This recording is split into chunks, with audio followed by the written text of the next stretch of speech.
I don't know how I am not scraping. Made a hell of a crack. From the bottom of the hill, I actually thought he'd done a CV.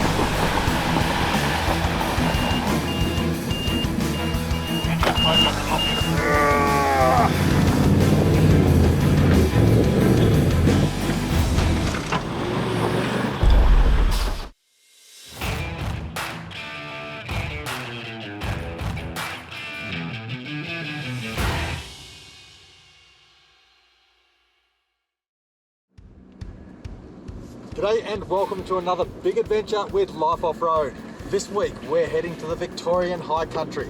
Thompsons Dam, Walhalla, Deep Creek 1 and some of the legendary hill climbs and creek crossings that you'll ever see in the High Country.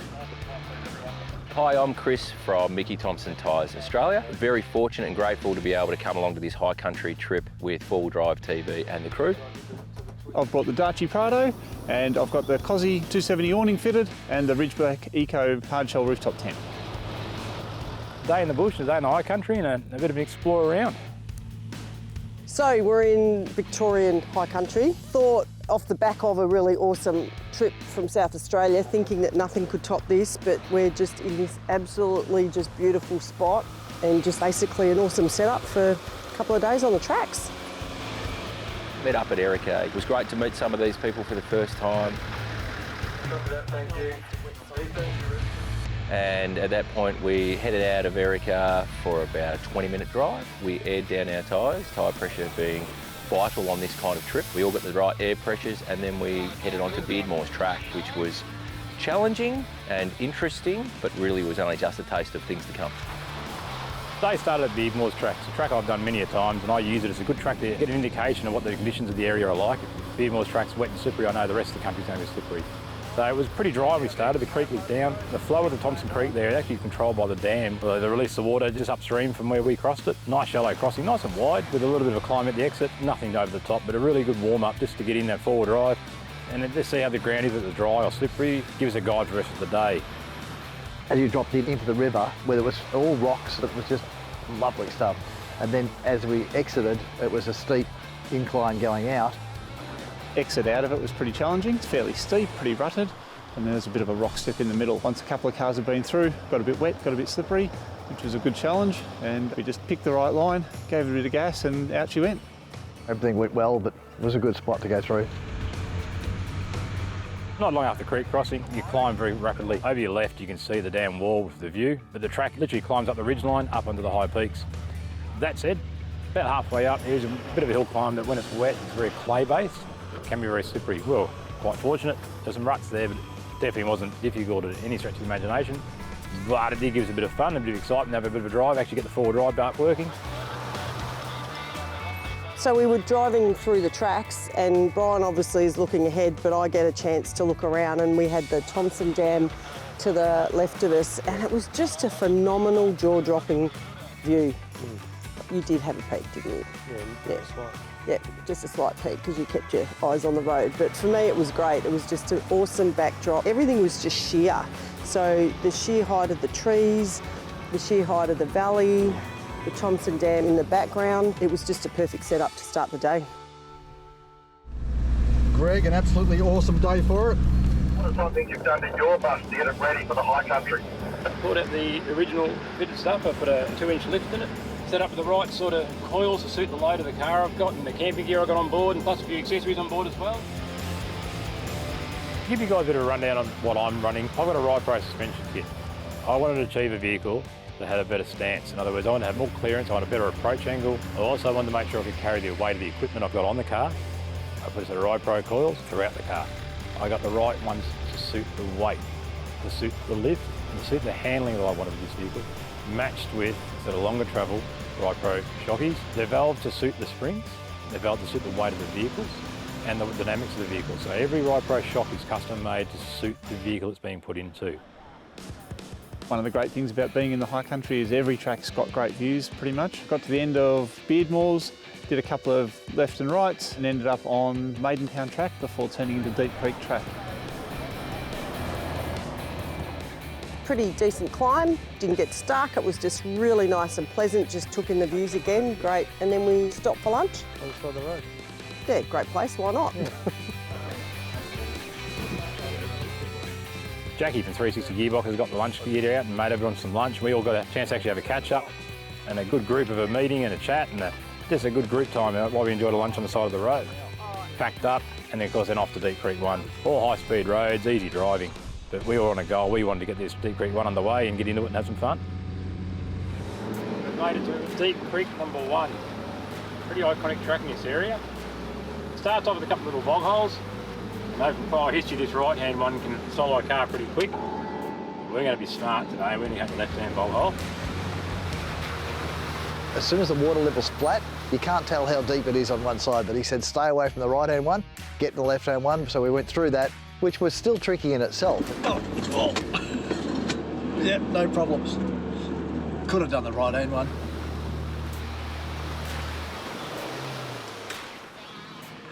Oh, that's deep. Whoa, okay, I'm hanging on for dear life. We're going to end up in water. Oh, wow. One to the right was clearly too challenging for the time frame that we had, so we chose to go around that and use the one on the left, which was the easy one, which still ended up being tyre depth and requiring a little bit of technical driving. Bog hole certainly looked impressive from behind, but didn't feel like much to drive through. You want to go back and go to the right? Do you want to go back and do that on the right one then, Steve? Oh, I would, but I think we're short on time, Jackie. Sure, it's all about the time, Steve. That's my story and I'm sticking to it.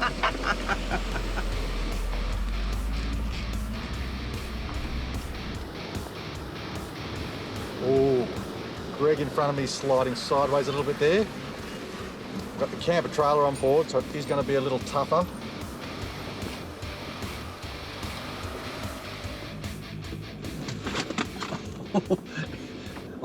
All of the stuff that I've got in my car is finding its own way to its own level, most of it on the floor. Oh, jeez. That's a bit dodgy. Holy moly. Jeez. Oh, Brian, we're nearly on the side. We're nearly tipped over. Well, you're certainly on 3 wheels and possibly 2 for a second there. Wow, now this is a descent. Insert swear words here.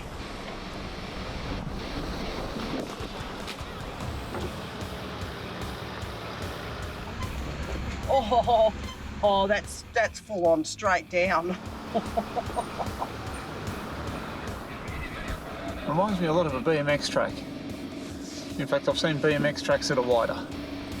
As we dropped down further into the valley, it was quite steep, but there was also a couple of hairpin turns that were remarkably tight. Oh, don't do that! Oh, Brian, that's not even funny. Oh, shiver me timbers.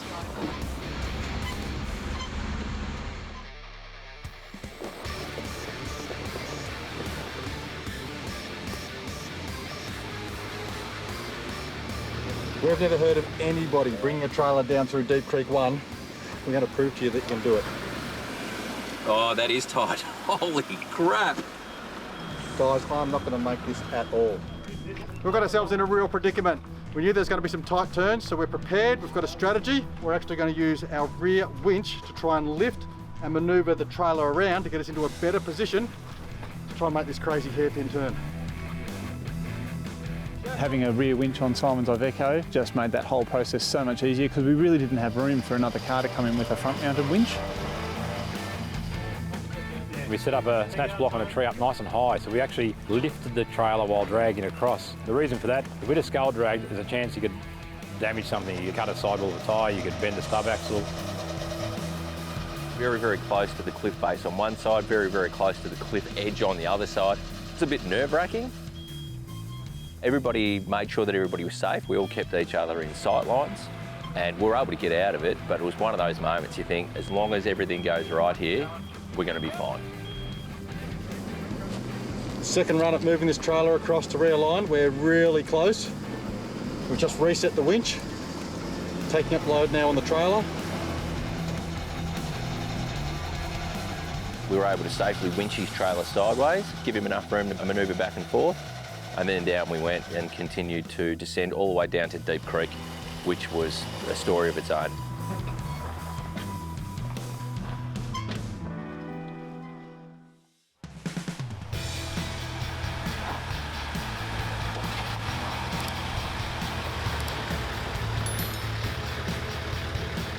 It was a bit bigger than I expected, to be honest. A chassis hit the ground, hit the deck, we scraped a bit, plowed on through. It's an old Datsun. We don't worry about things like that. We have got a very steep drop in. I got the clearance with the Iveco, but it's that camper trail I've got to worry about. Before we actually got to the creek bed proper, there was a fairly challenging one on the left and an easier one on the right. I took the one on the right, being a fairly standard vehicle. I don't know how I am not scraping. I was picturing like a typical high country stream kind of thing, where there'd be a nice wide valley with a rocky base and a shallow creek that we just kind of drove up. But no, Deep Creek was actually quite deep and really, really narrow. It was essentially only a vehicle width, which made it tricky when there were rocks and obstacles in the way, because you sometimes had to climb up the side of the creek bed to get around those obstacles. Okay. Didn't like the sound of that. I think we've done something. We heard something. It's just so beautiful, so scenic. These tree ferns, the native flora. Greg, this is what it's all about. What can you tell us about Deep Creek 1? Right, we've made it. We're down the hill, down in the valley. We're now entering the creek. So we travelled along this creek for a while, mate. We criss and cross to start with. And you look up there, it's absolutely beautiful down here. Quite a nice little drive, this one, bud.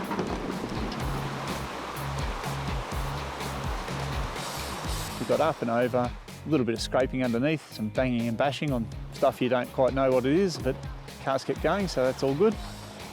So while we were in Deep Creek, before we managed to get out of it, there were some boulders there that there's no way that car could have gone over. There's a nice big rock ledge.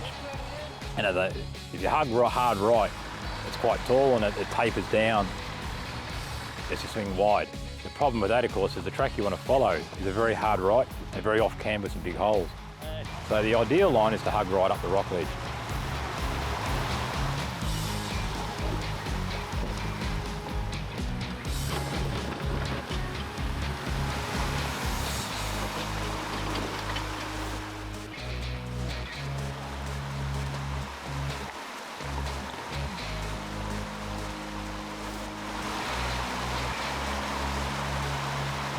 A lot of the areas you look at and think, oh, it's like a sheer wall, but everything worked to get up.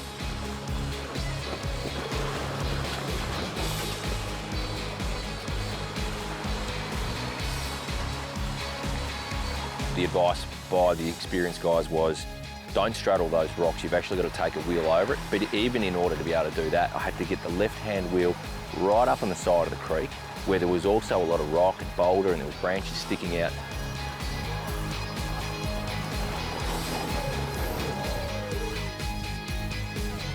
He sort of tipped over to our side and I'm like, Brian, please, please, please don't go any further. He backed back and then took a different line, thank goodness.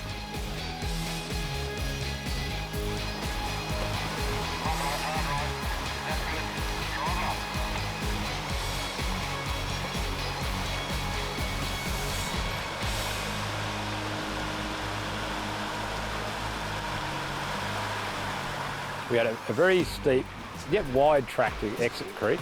The main rock in the centre of the track was one of the most washed out I've seen for many years. I pressed every button I could, I locked all the diffs, I did everything I could in the patrol, and I actually hit with a bit of mumbo. The new Mickey Thompson Hilux performed really well on this trip. I'm just stoked with it. The tyres on it are the new Mickey Thompson Baja Boss AT. Amazing tyres. I popped up high on the right-hand side and then had to come around that last sweeping bend. And as I've done that and I've come around the corner to Greg, he started yelling, stop, stop, stop. And sure enough, I'd popped a tyre off the bead. Those tyres made a real difference. To have the traction through those tyres gave me the confidence to be able to take that car where I needed to take it, to keep up with all the other big rigs, and I wouldn't hesitate to do it again. Those tyres were fantastic. Brand new Mickey Thompson Baja Boss ATs. Chris from Mickey Thompson Tyres. He popped a bead off the tyre, made a hell of a crack. From the bottom of the hill, I actually thought he'd done a CV. And I thought, man, this just turned into a really long night. Pete from Road Safe went up. I had the tyre pressures right, I had the diff lock on, I had everything right. He tried the centre line, but at that stage, after 2 vehicles had been up it was getting a bit chewed up. Started the left, I lost traction. He had 6 goes at it, and by the time... 6 plus 6. Okay, well, I wasn't counting. Each attempt probably got worse. It was getting slippery and slippery as he went. He stopped probably about 3/4 up the top. Simon went, yep, he'll show him how to do it. He'll get up there and he'll drag the car up. He went straight up the middle. He got a little bit ahead of Pete. Once he hit that rock step, just stopped. Both cars were stuck on the hill. It was starting to drizzle a little bit as well. It got much harder for the cars behind us. I need a 3-truck protector, gloves and a winch damper, semi-urgently, please. We ran the winch out. We hooked Simon up first, he had the trailer on the back. That wasn't a problem, straight up the hill. Literally, as soon as Simon pulled forward, road safe car, winch on, he was up out of there in seconds, track was cleared. We ran a strap from the front to a tree. We made everything safe and made sure that the car wasn't going to move. Got my jack out. I've got a big boy base. You can put the jack on there, make sure that it's secure before you're jacking up, keeping it as vertical as possible and as flat as possible. One of the things that we've got is an adapter kit for the bottle jack. There's times where a high lift jack is suitable and there's times where you need to get a bottle jack under there. The bottle jack runs out of room to get lift. These little adapters will wrap around all sorts of areas to make the lifting safe and easy. It didn't take much to rebeat it and reseat it. Blew the tyre up and on his way again. All right, we're ready when you are, you just yell out. The 360 gearbox car went up. Simon told us to take Simon the right says- side. They slipped a bit to the left. We got hung up and we were bouncing and bouncing and bouncing.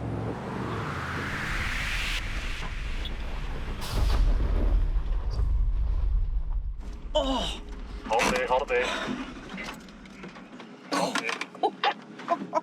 Grab some gloves. Pretty disappointing because we really wanted to get up the hill and show everyone how it's done, but just sometimes it just doesn't work that way.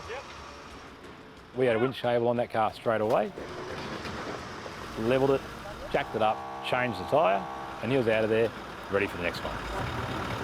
So I'm sitting at the hill, quite daunted at having seen all these cars try and fail to get up this hill. I just had no choice but to follow the best line that had the most traction, which was right up the middle, until we hit that rock step. We set it up for a winch rather than try and drive the hill. That was a very clever move. It was ready to go. I could feel the tension come on. But as it crept forward from the driver's seat, it felt like the car was about sitting vertical and the entire weight of that car was being held in position by just the winch rope. The white in his eyes were pretty bright, but I think his white in his eyes were lighter than the headlights. The Daci Prado at one point had 2 wheels pointing up in the air. That was good fun. If that winch rope broke, there was a steep hill with a creek bed at the bottom waiting for me. We winched that car up there, not a mark on the car, out of the way safely. Then it was a camera car turn. We were really running out of light fast. That track was getting worse and worse by the minute. So Simon said, I've got this one. I'll walk down the hill and I'll drive it up. He had a couple of attempts and he could sense something wasn't right, so we just stopped him 2/3 to 3/4 up the hill and hooked his winch up. There was a bit of effort to try and get the tyre rebeated on it, but it was like dark at this point, so we just wanted to get moving. On top of the hill, it was a real hive of activity with everybody having something to do. Once we got everybody out, it was 7:30 and it was foggy. It was pitch black, the cloud had closed in, the rain had set in. We were still a fair way from where we had planned to camp. We weren't sure what condition the tracks were in, having just spent 3 hours winching and recovering vehicles on wet, slippy, clay, muddy tracks. Potentially that was all ahead of us again. It's just all becoming too hard, too late, too dangerous.